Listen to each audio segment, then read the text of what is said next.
Morning, कैसे हैं? उम्मीद करती हूँ आप सब ठीक होंगे। तो मैं फर्स्ट क्लास मेरा है, मैं पॉलिटिकल लेकर के आई हूँ। और मैं इसीलिए पॉलिटिकल लेकर के आई हूँ क्योंकि हर एग्जाम में इस बार भी दरोगा में 15 क्वेश्चन, लमसम में 15 क्वेश्चन पॉलिटिक्स था। क्योंकि हम एग्जाम एक बार भी दो दो बार एग्जाम दरोगा का दे करके दे चुके हैं। और उसके बाद जैसे यूपीएससी एग्जाम हुआ, बीपीएससी, दरोगा, जितने भी मतलब कंपटीशन के एग्जाम होती है, जैसे बीपीएससी मतलब ऊंची लेवल का, तो पॉलिटिक्स उसमें लगातार क्वेश्चन मतलब अधिकतर क्वेश्चन ही पूछे जाते हैं। तो आप सबों के बीच मतलब मैं लेकर के आई हूँ पॉलिटिकल। उसमें हम देखते हैं सबसे पहले अनुसूची देखते हैं।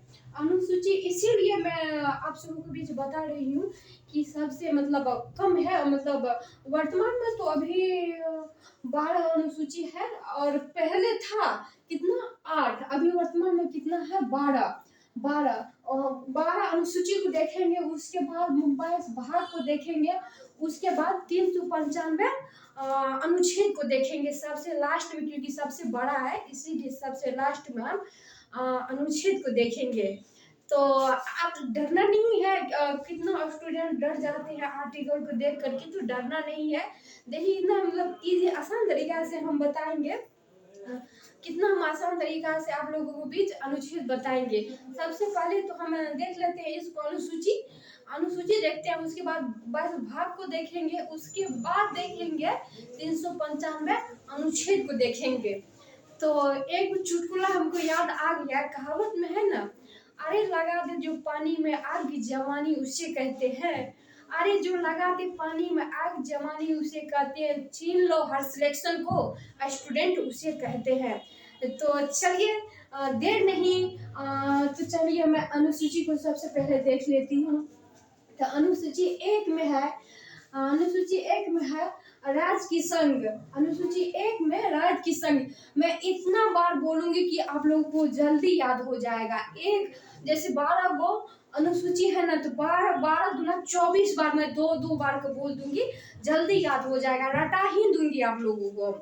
तो सबसे पहले हम देखते हैं, उसके बाद एक में क्या है, राज का संघ। 2 में वेतन, अनुसूची 2 में वेतन। 3 में शपथ। 4 में राज्यसभा सीटों की बंटवारा है। 5 में अनुसूचित क्षेत्र की शासन प्रशासन के विषय में जानकारी देता है। और 6 में जो पूर्वोत्तर राज्य है, असम मेघालय, त्रिपुरा और मिजोरम, उसके बारे में जानकारी देता है। सबसे बड़ा अनुसूची 7 है, 7 है सबसे बड़ा। यहाँ पे जगह नहीं था तो यहाँ लिख दिए हम। तो अनुसूची जो 7 है, इस अनुसूची में हमें 3 प्रकार की सूची के बारे में जानकारी देता है। जिसमें तो यहाँ जगह नहीं था तो यहाँ तो हम पहले लिख दिए थे। तो संघ सूची, सबसे पहले अनुसूची 7 में सबसे पहले हम देखेंगे संघ सूची को। संघ सूची उसे कहते हैं जिसमें सिर्फ केंद्र सरकार ही कानून बना सकता है। संघ सूची उसे कहते हैं जिसमें सिर्फ केंद्र सरकार ही कानून बना सकता है। अनुसूची हम 7 को देखिए, 7 में सबसे अनुसूची सबसे बड़ा 7 है। तो 7 में सबसे पहले हम देखेंगे संघ सूची को। संघ सूची उसे कहते हैं जिसमें सिर्फ और सिर्फ केंद्र सरकार ही कानून बना सकता है, उसके अलावा कोई कानून नहीं बना सकता है। न कि राज्य सरकार तो कभी बना ही नहीं सकता है। संघ सूची सिर्फ केंद्र ही सरकार उस पर कानून बनाता है। चलिए उसको देखते हैं। तो संघ सूची में कौन कौन आ जाता है, जैसे रक्षा,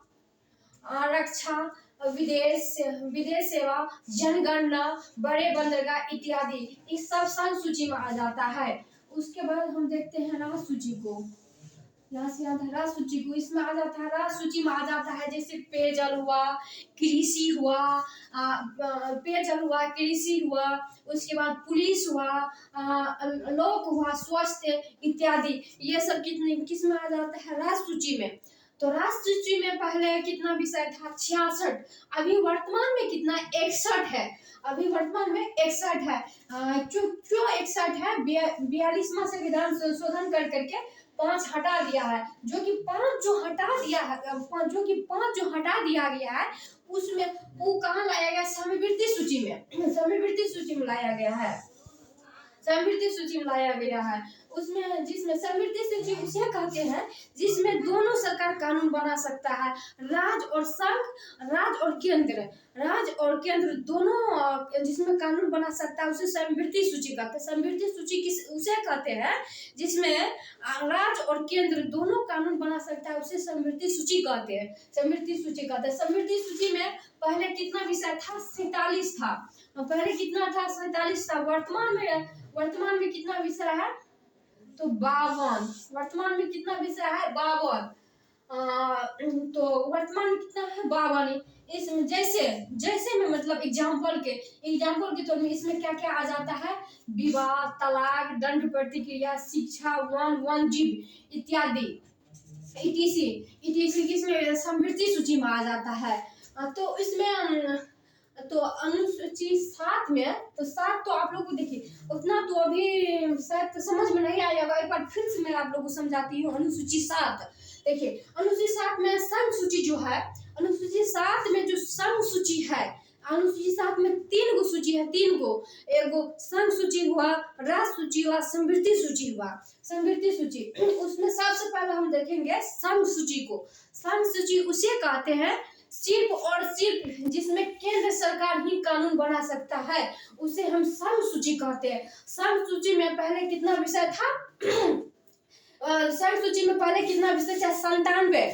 वर्तमान में अभी कितना है? तो 100। पहले कितना था? 97। वर्तमान में अभी कितना है? 100।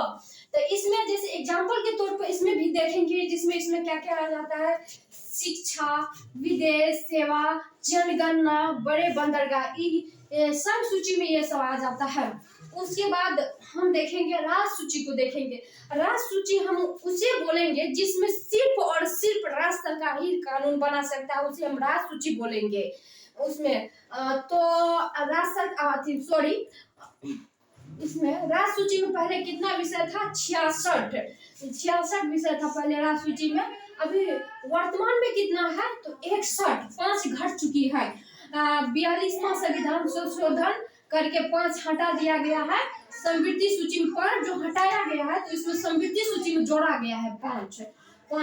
समवर्ती सूची हम उसे कहेंगे जिसमें केंद्र सरकार और राज्य सरकार दोनों मिल करके जो कानून बनाता है, उसे हम समवर्ती सूची कहेंगे। समवर्ती सूची उसे कहेंगे जिसमें केंद्र सरकार और राज्य सरकार दोनों मिल करके जो कानून बनाता है, उसे समवर्ती सूची कहेंगे। समवर्ती सूची में पहले कितना विषय था? 47। वर्तमान में कितना है? 52। वर्तमान में कितना है? 52। इसमें क्या क्या आ जाता है इसको हम देखते हैं। जैसे एग्जाम्पल के तौर पर एग्जाम्पल के तौर पर विवाह हुआ, विवाह, तलाक, दंड प्रतिक्रिया, शिक्षा, वन जीव इत्यादि, ये सब किस में आ जाता है? समवर्ती सूची में। तो अनुसूची 7 मेरा खत्म हुआ, तो वो 8 को हम देखेंगे। 7 या और 8 दोनों बड़ा है। अनुसूची 7 और उतना ही फेरा है, जिसमें जितना 7 में उतना ही 8 में है। तो हम देखेंगे 8 को। 8 में क्या है? भाषा की वर्णन है। अनुसूची 8 में क्या है? भाषा की वर्णन है। अनुसूची 8 में भाषा की वर्णन है। कितना? तो 14। मूलतः 14 भाषा को हम देखते हैं। सबसे पहले 14 को हिंदी, संस्कृत, पंजाबी, गुजराती, मराठी, कन्नड़, तेलुगु, बंगाली, उड़िया, असमिया, राजस्थानी, मलयालम, उर्दू कितना भाषा हुआ? 14। देखिए गिन लीजिए, आप लोग कंटिन्यू कर लीजिए। हिंदी, संस्कृत, पंजाबी, गुजराती, मराठी, कन्नड़, तेलुगु, पंजाबी, उड़िया, बंगाली के बाद उड़िया, असमिया, राजस्थानी, मलयालम, उसके बाद उर्दू 14 पुर गया। उसके बाद संशोधन करके उसके बाद पहला मतलब वर्तमान में अभी 22 भाषा हो गई है। पहले कितना था? 14। संशोधन कर करके 8 भाषा को बढ़ाया गया है। संशोधन करके 8 भाषा को जो बढ़ाया गया, कितना हो गया? 22 हो गया। तो 22 हो गया। तो अब मेरा अनुसूची 8 मेरा खत्म हुआ। देखिए 14 को जो है तो मतलब याद आप लोग जरूर कर लीजिएगा। 14 अनुसूची 14 में जो भाषा का वर्णन किया गया उसको देखिए फिर से एक बार हम लोग देखते हैं। हिंदी, संस्कृत, पंजाबी, गुजराती, मराठी, कन्नड़, तेलुगु, बंगाली, उड़िया, असमिया, राजस्थानी, मलयालम, उर्दू। उसके बाद जो संशोधन करके संशोधन करके 8 भाषा को फिर से बाद में जोड़ा गया, उसको हम लोग देख लेंगे। तब तक इसको इतना ही रोकते हैं। उसके बाद 9 देखते हैं, उसमें भूमि सुधार। अनुसूची 9 में क्या है? भूमि सुधार। अनुसूची 9 में भूमि सुधार है। 10 में दल बदल कानून है। अनुसूची 10 में दल बदल कानून। अनुसूची 10 में दल बदल। 11 में पंचायती राज। 11 अनुसूची 11 में क्या है? पंचायती राज। अनुसूची 11 में पंचायती। 12 में नगर पालिका। अनुसूची 12 में नगर पालिका। एक बार फिर से हम लोग याद कर लेते हैं दोबारा। एक बार तो समझ लिए, एक बार फिर से रिपीट कर लेते हैं। अनुसूची 1 में राज्य का संघ है। अनुसूची 1 में क्या है? राज्य का संघ। अनुसूची 1 में राज्य का संघ। 2 में वेतन। अनुसूची 2 में वेतन। 3 में शपथ। 3 में अनुसूची 3 में क्या है? शपथ। अनुसूची 3 में शपथ। अनुसूची 4 में है राज्यसभा सीटों की बंटवारा। अनुसूची 4 में है राज्यसभा सीटों की बंटवारा। 5 में अनुसूचित क्षेत्र के शासन प्रशासन के विषय में हमें जानकारी देता है। 6 में पूर्वोत्तर राज्य के विषय में जानकारी देता है, जैसे पूर्वोत्तर राज्य असम, मेघालय, त्रिपुरा, मिजोरम। असम, मेघालय, त्रिपुरा में 4 राज्य के विषय में जो जानकारी देता है अनुसूची 6 कौन कौन राज्य है? असम, मेघालय, त्रिपुरा, मिजोरम। असम, मेघालय, त्रिपुरा, मिजोरम। 7 में क्या है? 7 में अनुसूची 7 में क्या है? संघ का अनुसूची 7 में संघ का शासन। 8 में भाषा। 9 में भूमि सुधार। 10 में अनुसूची 10 में दल बदल। अनुसूची 10 में दल बदल। 11 में पंचायती राज। 12 में नगर पालिका। 12 में क्या है? नगर पालिका। आज के लिए इतना ही काफी। थैंक्स। तो मेरा आज खत्म हुआ, अनुसूची मेरा खत्म हुआ। तो आप लोग बताइए, कमेंट करके जरूर बताइएगा कैसा लगा अनुसूची। यह नहीं सोचिएगा कि हम जैसे हम कि याद नहीं था कि पहले से लिख करके रखे थे, ऐसा कोई बात नहीं है। आप सबों के बीच मतलब मेरा डिजिटल बोझ नहीं है ना, लिखने वाला है, तो मतलब इसीलिए हम पहले लिख लिए हैं। तो आज हम अनुसूची बता, कल इससे भी ज्यादा धमाका होने वाली है। पूरा मैं पॉलिटी, हिस्ट्री, ज्योग्राफी, तीनों सब्जेक्ट का मैं ऑल सिलेबस आप लोगों के बीच पढ़ाऊंगी, पूरा चैप्टर बाय चैप्टर। तो आप लोग बने रहिए, कल फिर इससे ज्यादा धमाका होने वाली है। कल इसी टाइम में फिर मिलते हैं। ओके।